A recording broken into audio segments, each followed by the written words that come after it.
দেখুন, 15 বছর আগের বাংলাদেশ, 15 বছর পরের বাংলাদেশ, উন্নয়নে অর্জনে আকাশ পাতাল পার্থক্য। এই বাজেট এবারও গতবারের চেয়ে কিছু বেশি, 7,63,000 ছিল,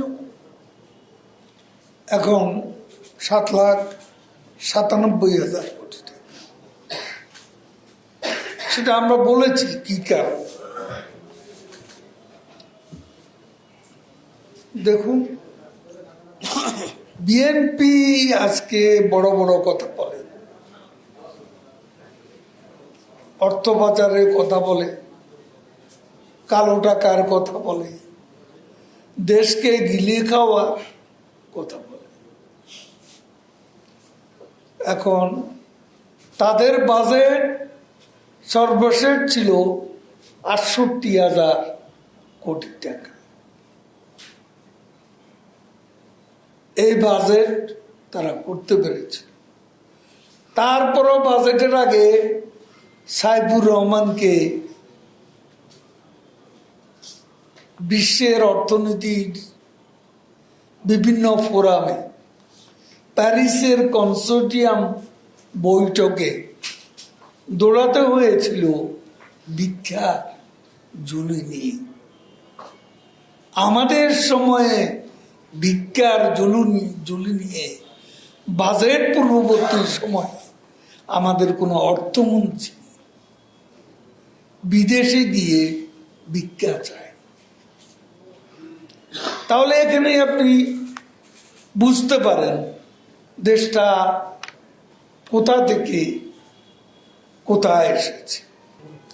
আমি তো বলেছি আমরা কি উদ্দেশ্যে এ কালো টাকা সাদা করছি।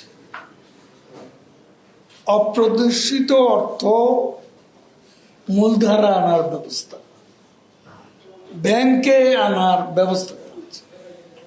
ব্যাংকে আসলে এখান থেকে ট্যাক্সেশনেরও সুবিধা আরো বাড়বে। কাজেই প্রধানমন্ত্রী যেটা বলেছে, মাছ ধরতে গেলে আধার দিতে, সে কথাই বাস্তব। এখন সিপিডি কি বললো, টিআইবি কি বললো, সুজন কি বললো, এসব নিয়ে আমাদের কোনো মাথা ব্যথা নেই। ওরা সবাই বিএনপির সুরে সুর মিলিয়ে কথা বলে। কথার সাথে যাদের বাস্তবে কর্মকাণ্ডের কোনো মিল নেই। বিএনপি নিজেরাই হাজার হাজার কোটি টাকা বিদেশে পাচার করে তাদের ভারপ্রাপ্ত চেয়ারপারসন লন্ডনে বসে দণ্ডিত এই আসামি লন্ডনে বসে আরাম আয়েশে দিন যাপন করছে। এই হাজার হাজার কোটি টাকা পাচারের হিসেব মির্জা ফখরুল সাহেব দিতে